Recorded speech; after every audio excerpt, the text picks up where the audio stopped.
இந்த நாளிலும் கர்த்தர் நம்மோடு கூட பேசும்படியாக கர்த்தர் கொடுத்த வார்த்தை அப்போஸ்தலனாகிய பவுல் பிலிப்பு சபையாருக்கு எழுதின நிருபம் 4வது அதிகாரம் 19வது வசனம். பிலிப்பியர் 4:19.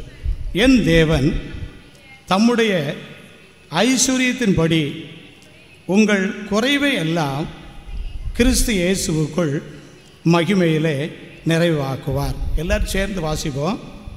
என் தேவன் தம்முடைய ஐஸ்வரியத்தின்படி உங்கள் குறைவை எல்லாம் கிறிஸ்து இயேசுவுக்குள் மகிமையிலே நிறைவாக்குவார். நம்முடைய ஆண்டவர் எப்பொழுதும் மகிமையாக தான் இருக்கிறார். அவற்றை எவ்வளவேனும் என்ன கிடையாது, இருள் கிடையாது. எப்பவும் ஒளியாக இருக்கிறார், மகிமையாக இருக்கிறார். அந்த மகிமையின் தேவன் சொல்கிறாரு, தம்முடைய ஐஸ்வரியத்தினாலே நம்முடைய குறைகளை எல்லாம் என்ன செய்வாரா, நிறைவாக்குவார். இந்த நாள் ஜெபத்தில் வந்திருக்கிற நம்ம எல்லாருக்கும் கர்த்தர் நாளில் கொடுத்து அனுப்புகிற ஒரு வார்த்தை என்னவென்றால், உங்கள் குறைகளை நான் என்ன செய்வேன், நிறைவாக்குவேன். என்ன குறைகளாக இருந்தாலும் சரி, அந்த குறைகளை நான் நிறைவாக்குவேன்னு சொல்லி சர்வ வல்லமையுள்ள ஆண்டவர் வாக்கு கொடுக்கிறார். சர்வ வல்லமையுள்ள தேவன் வாக்கு கொடுக்கிறார்.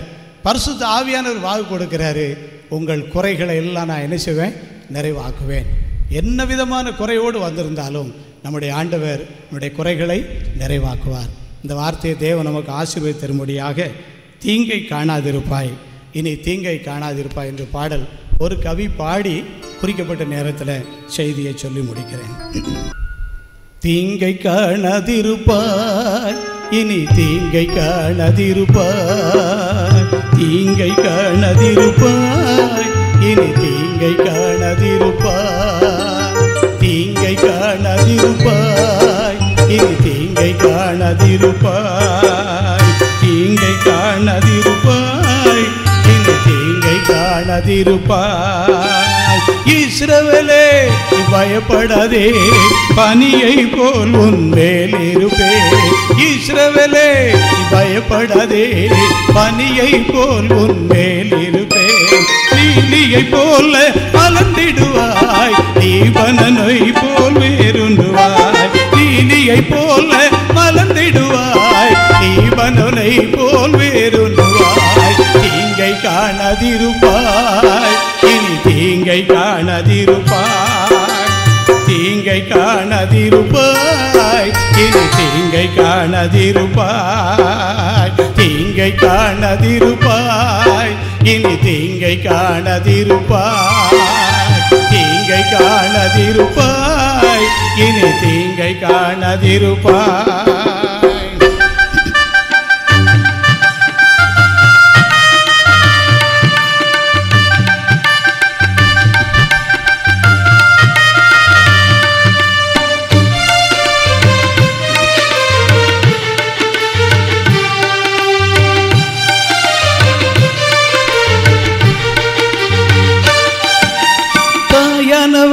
தன் பாலகனை மறந்தாலும் உன்னை மறக்க மாட்டேன்.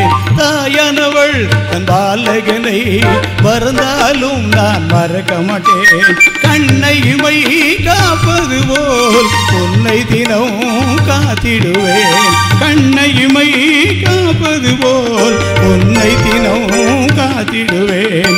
தீங்கை காணாதிருப்பாய், இனி தீங்கை காணாதிருப்பாய், தீங்கை காணாதிருப்பாய், இனி தீங்கை காணாதிருப்பாய், தீங்கை காணாதிருப்பாய், இனி தீங்கை காணாதிருப்பாய், தீங்கை காணாதிருப்பாய், இனி தீங்கை காணாதிருப்பாய், தீங்கை காணாதிருப்பாய், இனி தீங்கை காணாதிருப்பாய், தீங்கை காணாதிருப்பாய், இனி தீங்கை காணாதிருப்பாய்.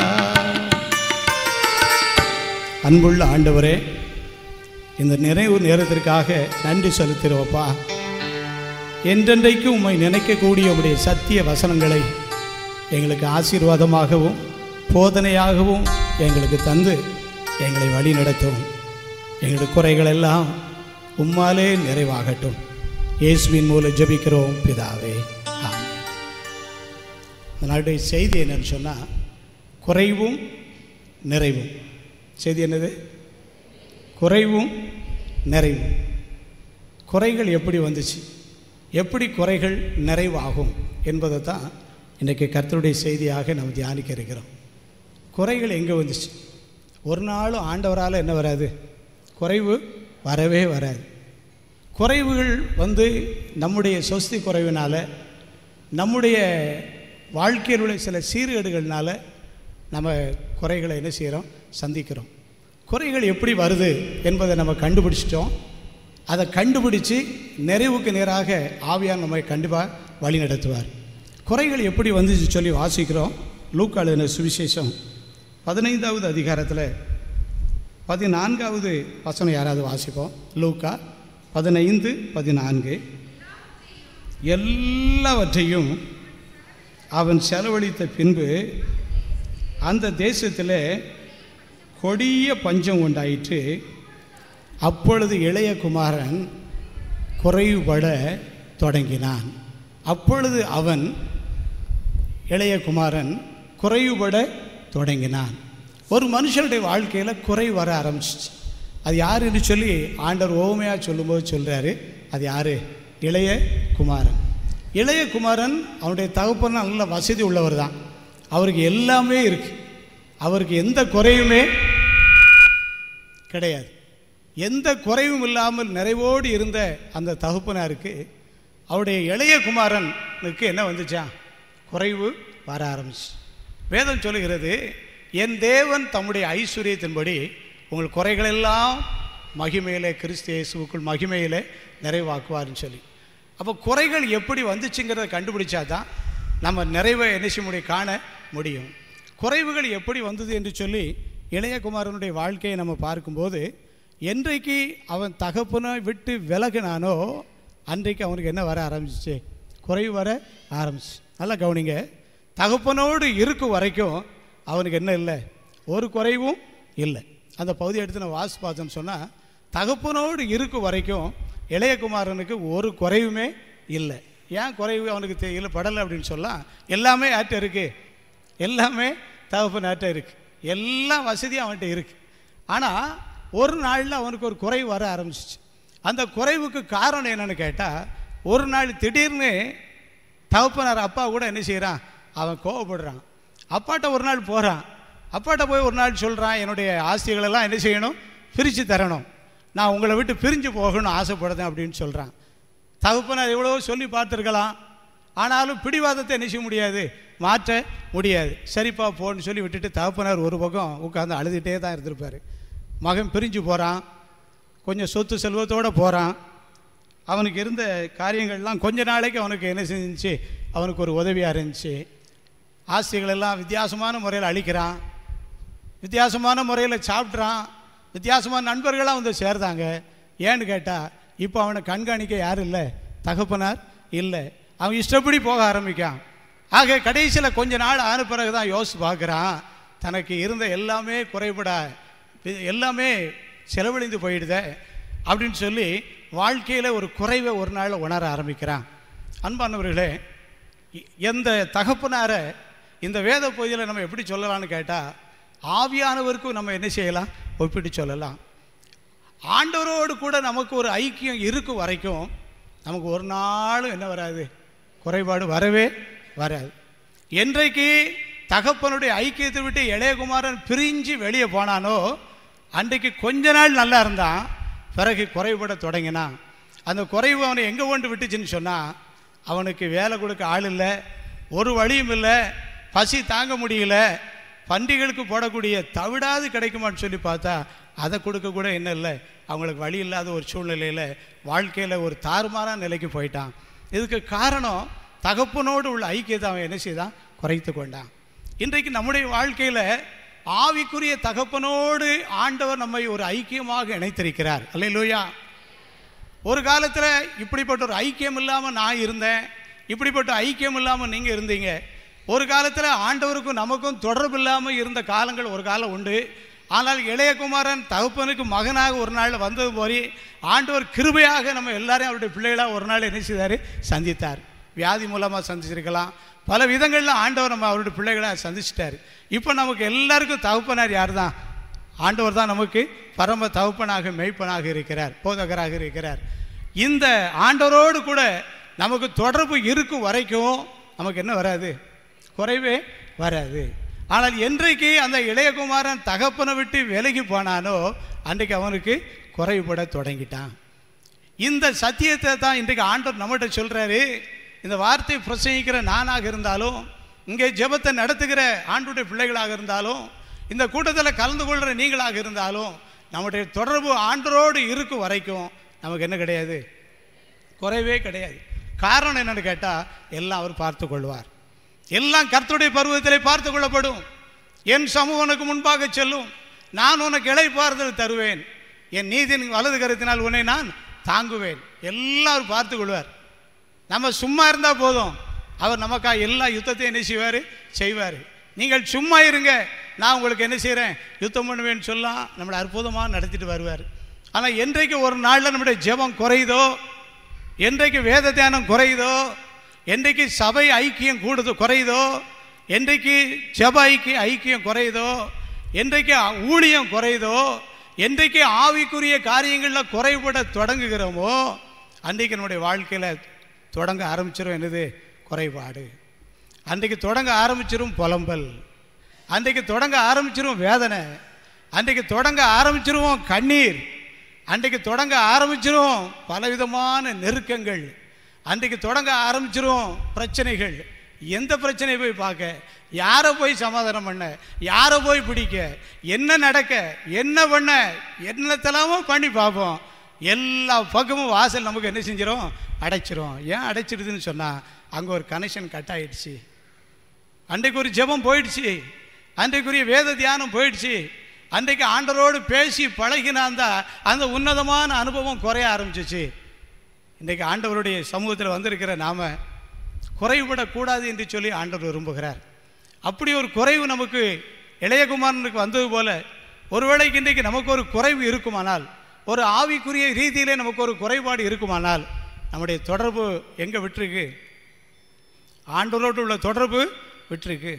ஆண்டவரோடு உள்ள தொடர்பை நம்ம என்றைக்கு குறைக்க ஆரம்பித்தோமோ அன்றைக்கு நம்ம வாழ்க்கையில் எவ்வளோதான் நமக்கு வருமானங்கள் வந்தாலும் மன சமாதானம் என்ன செய்யாது, இராது. மன அமைதி என்ன செய்யாது, இராது. எல்லாம் இருக்கும், ஆனால் நம்ம பேதலிச்சுக்கிட்டே தான் என்ன செய்வோம், வருவோம். அப்போ குறைவுக்கு காரணம் என்னென்னு கேட்டால், தகப்பனுடைய ஐக்கியத்தை விட்டு விலகும்போது நமக்கு என்ன வந்துடும், குறைவு வந்துடும். நம்முடைய பரம தகப்பனாகிய இயேசுவோடு கூட நம்ம என்ன செய்யணும், பழகணும், அவரோடு பேசணும், அவரோடு சஞ்சரிக்கணும். அப்படிலாம் நம்ம இருந்தோம்.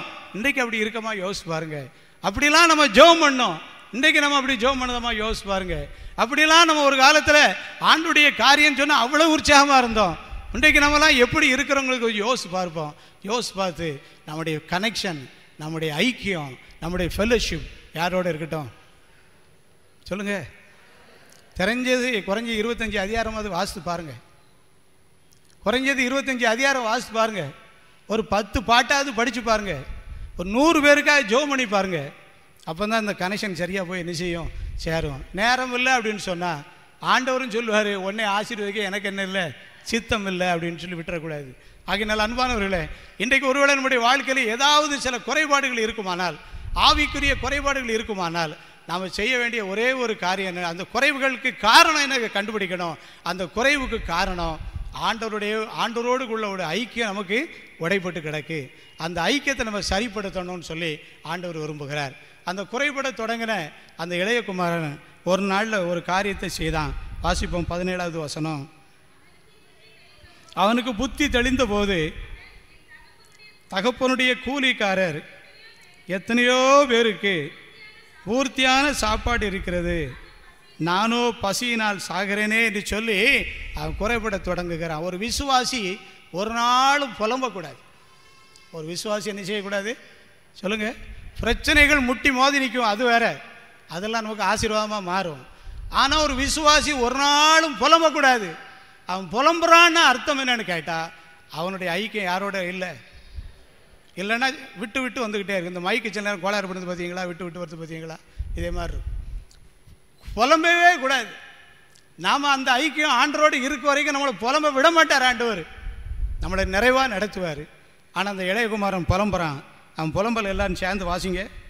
அவனுக்கு புத்தி தெளிந்தபோது அவன் தகப்பனுடைய கூலிக்காரர் எத்தனை பேருக்கோ பூர்த்தியான சாப்பாடு இருக்கிறது, நானோ பசியினாலே சாகிறேனே புலம்புறான். வாழ்க்கையில் ஏன் அந்த புலப்பம் வந்துச்சுன்னு சொன்னால், அவனோடு தகப்பனோடு இருக்க ஐக்கியம் அவனுக்கு உடைஞ்சு போச்சு. ஒரு நாளில் இந்த குறைவை சரி பண்ணதுக்கு அவன் தான் முயற்சி எடுக்கிறான். ஒருவேளை என்னுடைய வாழ்க்கையில் உங்களுடைய வாழ்க்கையில் ஆவிக்குரிய குறைபாடுகள் வரும்போது அந்த குறைபாடுகளை சரிப்படுத்துறதுக்கு நாம் தான் முயற்சி எடுக்கணும், நாம் தான் பிரயாசப்படணும். ஆண்டவர் எனக்கு சரி பண்ணிவிடான்னு சொல்லி ஒரு தோத்திரம் போட்டு என்ன செய்யக்கூடாது, போய் எல்லாம் சரியாக நினைக்கக்கூடாது, நடக்காது. அவன் என்ன முயற்சி எடுக்காம பாருங்க. அடுத்த வசனத்தில், நான் எழும்புவேன், என் தகப்பனிடத்துக்கு போவேன், தகப்பனே என்று சொல்லுவேன், பரத்துக்கு விரோதமாகவும் உமக்கு விரோதமாகவும் பாவம் செய்தேன் என்று சொல்லுவேன், இனிமேல் உம்முடைய குமாரன் என்று சொல்லப்படுவது நான் பாத்திரம் அல்ல என்பேன், உம்முடைய கூலிக்காரில் ஒருவராக நீ வைத்துக்கொள்ளும் என்பேன் என்று அவன் சொன்னான்னு சொல்லி படிக்கிறோம். சொன்னதோடு மட்டுமில்ல, சொல்லிட்டு விட்டுறல, அடுத்த ஒரு முக்கியமான காரியத்தை செய்கிறான். என்ன செய்கிறான்? அடுத்த வசனத்தில், எழுந்து புறப்பட்டான், செயலுக்குள்ளே வாரான்.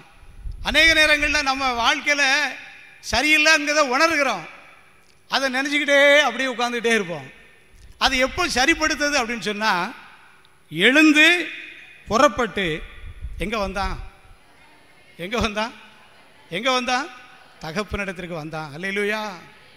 குறைவுகள் சரிப்படுத்தணும்னு சொன்னால் எழுந்து புறப்பட்டு யார்கிட்ட வரணும்? தகப்பன்கிட்ட வரணும். அந்த தகப்பன் நம்மளை அடிக்க மாட்டார், அந்த தகப்பன் நம்மளை தள்ள மாட்டார், வேலைக்காரனாக சேர்க்க மாட்டார். எப்போ வருவான்னு சொல்லி எதிர்பார்த்துட்டு இருக்காரு. ஆனால் அவராக வந்து வலியை வந்து தேட மாட்டார், போயிட்டோம்னா நம்மளை விட மாட்டார். அல்லேலூயா. வந்து சேருதான். வந்து என்ன நடக்க பாருங்க அடுத்த வசனத்தில்.